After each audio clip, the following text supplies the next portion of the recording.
பொருளாதார குற்றவாளியாக முத்திரை குத்தப்பட்ட விஜய் மல்லையா வந்துட்டு இன்னைக்கு அளவுக்கு அதிகமாவே என்னுடைய கடனை அரசாங்கத்துக்கு நான் திருப்பி கொடுத்துட்டேன் அப்படின்னு தன்னை நிரபராதியாக காட்டி கொண்டிருக்கிறார் இப்ப இருக்கக்கூடிய சூழ்நிலை. அப்படின்றப்போ அவருடைய வீட்டு வாஸ்து தப்பா இருந்ததுனாலதான் அவருக்கு இவ்வளவு பிரச்சனைகள் வந்ததுன்னு சொன்னீங்க.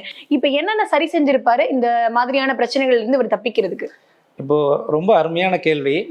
அவருடைய வீடு வடகிழக்கு வெட்டுப்பட்டது. வடகிழக்கு வெட்டுப்பட்டாலே தலைமகன் அப்படிங்கிறவங்க பாதிக்கப்படுவாங்க. அதே போல வட மேற்கும் வெட்டுப்பட்ட அமைப்பு. இது கோர்ட்டு கேஸு வம்பு வழக்குகள் இது எல்லாமே நிறைய கொடுக்கும். இது எல்லாமே அவர் பார்த்துட்டாரு. அந்த வீடு கட்ட ஆரம்பித்ததிலிருந்தே இவருக்கான பிரச்சனைகள் தொடங்கிருச்சு. அந்த வீடை கட்டி முடிச்சு இன்னைக்கு வரைக்கும் அந்த வீட்டுக்கு அவர் குடி வரல. இப்ப என்ன ஆயிடுச்சுன்னா பேங்க் லோனு அந்த வீட்டை எடுத்துருச்சு. இப்ப அவருக்கு அந்த வீடு கிடையாது. இப்ப அவர் மீண்டும் வருவாரா அப்படின்னா 2025-26க்குள்ள மீண்டும் அவர் தொழில்துறையில தொழிலதிபரா வர்றதுக்கான அதிகபட்ச வாய்ப்புகள் இருக்கிறது. அந்த வாய்ப்பை உருவாக்கி கொடுத்தது வாஸ்து பிரகாரம் இருக்கக்கூடிய அந்த வீடு தான் காரணம். அப்படி இல்ல, அந்த வீடு தான் இன்னைக்கு பேங்க் ஏலத்துல போயிருதே. அதான் சார், அந்த வீடு போனதுனாலதான் அவருக்கு மறுபடியும் புகழ் வரப்போகுதுன்னு சொல்லி. கண்டிப்பா வரும்.